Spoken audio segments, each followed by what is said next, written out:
Oke, kali ini kita akan membahas benda atau alat yang adalah yaitu bernama cermin. Cermin itu merupakan alat untuk merefleksikan objek yang ada di depannya. Cermin juga benda yang paling penting untuk mengontrol penampilan kita ya kan. Sudah dipastikan sih di seluruh rumah sudah pasti terdapat cermin di dalamnya. Karena memang benda ini tuh seumum itu gitu. Pas kalian ngaca tuh, kalian pernah kepikiran gak sih kapan dan bagaimana orang-orang zaman dulu ini bisa menemukan cermin, bisa membuat cermin itu dari bagaimana kepikirannya, dan dibuatnya dari apa zaman dulu itu. Oke, kali ini kita akan membahas awal dari sejarah si cermin.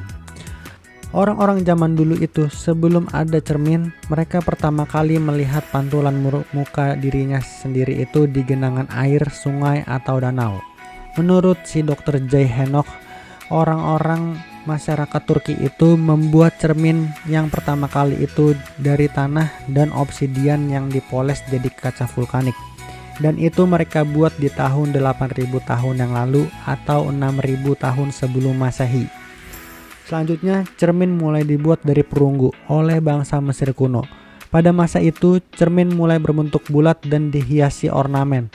Cermin di Mesir kuno ini sebagai representasi dari dewa matahari Ra.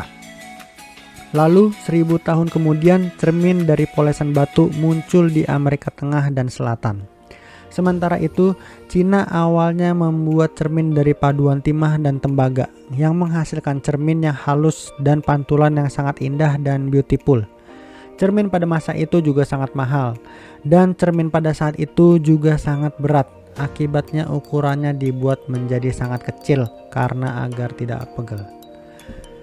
Cermin kaca mulai dibuat di abad ketiga. Butuh waktu yang lama karena cara pembuatannya yang sulit dan mahal.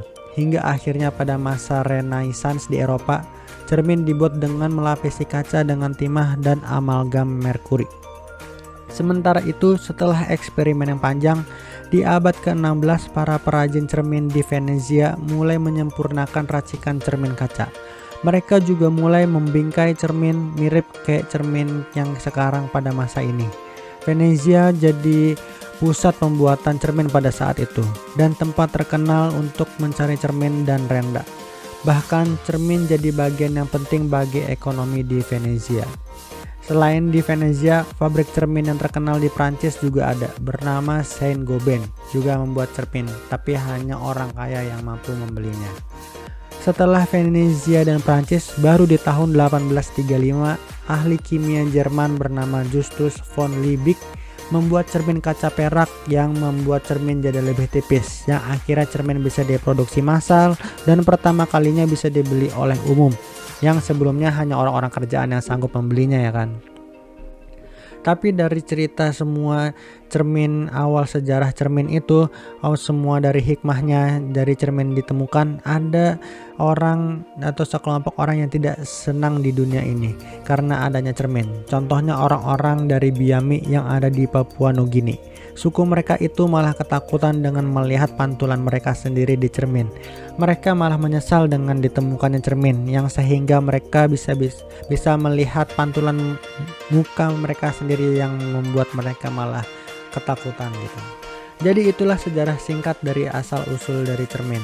Beruntunglah kita yang ada di zaman sekarang sudah ada cermin ditemukan. Bayangin aja orang-orang zaman dulu komuknya kayak gimana kan, karena tidak ada cermin, pasti sudah sangat tidak terkontrol.